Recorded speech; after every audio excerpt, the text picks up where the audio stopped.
श्री गुरुवे नमः। अखंडमंडलाकारं व्याप्तं येन चराचरं तत्पदं दर्शितं येन तस्मै श्री गुरुवे नमः। ओम शांति शांति शांति। प्रणाम भगवान। श्वेता श्वेतर उपनिषद स्वामी श्री अखंडानंद सरस्वती जी महाराज का दिव्य ग्रंथ, जिसमें भगवान आज प्रवचन 22 ध्यान की तैयारी 2 और भी प्रार्थना, और यहाँ से हमारा जो है अभ्यास 2 चल रहा है। मंत्र नंबर 3 चलेगा श्वेता श्वेतर का 2/3। मंत्र है युक्तत्वाय मनसाः देवान् सुवर्यतो धिया दिवम् बृहज्योतिः करिष्यतः सविता प्रसूवातितान्।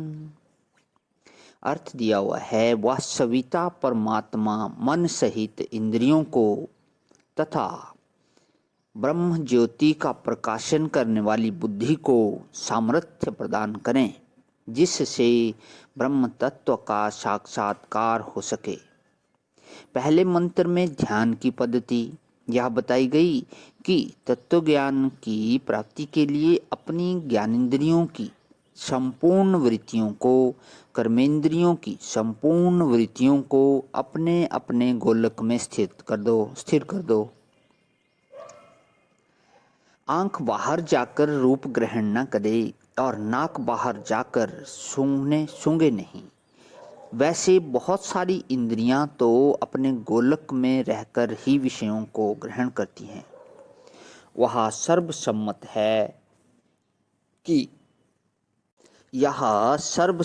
है कि नाक से बाहर जाकर गंध को ग्रहण नहीं करती। नाक अपनी जगह पर रहती है और गंध स्वयं आकर उससे टकराती है, तब गंध का ग्रहण होता है। जीवा से बाहर नहीं निकलती, रस आकर उससे टकराता है, तब वह रस को ग्रहण करती है। इसमें थोड़े थोड़े मतभेद तो हैं, बौद्धों में, न्यायिकों में और वेदांतियों में और सांख्यों में, परंतु विषय आकर इंद्रियों से टकराते हैं तो इंद्रियां लुभा जाती हैं और उनको पकड़ लेती हैं। तो अपनी इंद्रियों को ऐसी बनाकर रखो कि वे थोड़ी देर के लिए विषयों को ग्रहण करना छोड़ दें और कर्मेंद्रियां अपना काम करना छोड़ दें और मनोवृत्ति शरीर से बाहर जाना छोड़ दे। हृदय में आ जाओ। ऋणवन्तु विश्वे अमृतस्य पुत्रः। आप सब अमृत के पुत्र हैं। यह सुन लीजिए, यह श्रुति है। विश्वे भवन्तः सर्वे भवन्तः अमृतस्य पुत्रः ऋणवन्तुः। आप सब अमृत के पुत्र हैं, अमृत के बेटे हैं। मनुष्यों, तुम अमृत की संतान हो। इस बात को कान खोलकर सुनो। यदि तुम्हें परमात्मा की प्राप्ति करना हो तो ध्यान करना, और ध्यान करना हो तो कर्मेंद्रियों ज्ञानेंद्रियों को शांत करके मन को परमात्मा में जोड़ो। दूसरे मंत्र में यह बात बताई कि युक्तेन मनसः वयम देवस्य सवितुः सवे।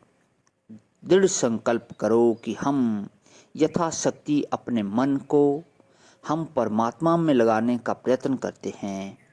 अब यह दूसरी बात बताई, दृढ़ निश्चय, दृढ़ संकल्प। तीसरी बात बड़ी अद्भुत बता रहे हैं कि यह ध्यान का मार्ग बड़ा अनोखा, बड़ा अटपटा है। इंद्रियां स्वभाव से जिधर चलती हैं उधर से यह मार्ग उल्टा है।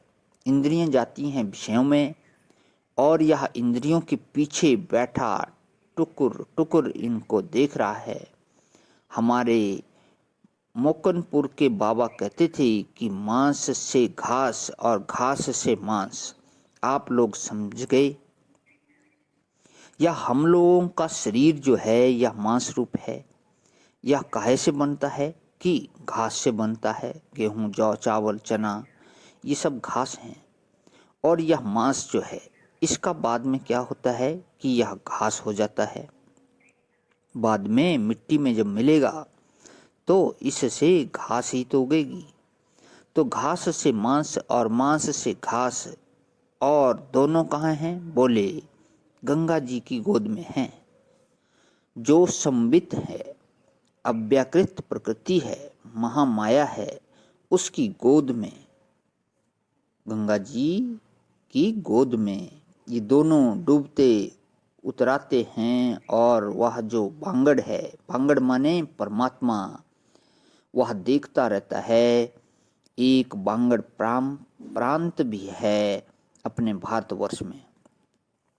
वहाँ के ऋषि लोग कड़ी प्रकृति के होते हैं। सारा जरा सूखा सूखा देह और आवाज भी थोड़ी कड़ी। तो यह परमात्मा कैसा? बोले बांगड़ है।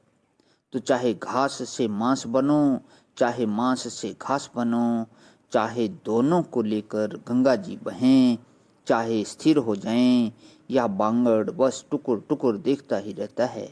ना किसी के डूबने से कोई मतलब है, ना किसी को बचाने से कोई मतलब। या स्वयं प्रकाश साक्षी के रूप में बस देखता ही रहता है। प्रणाम भवन। आज ही विराम। ओम शांति शांति शांति।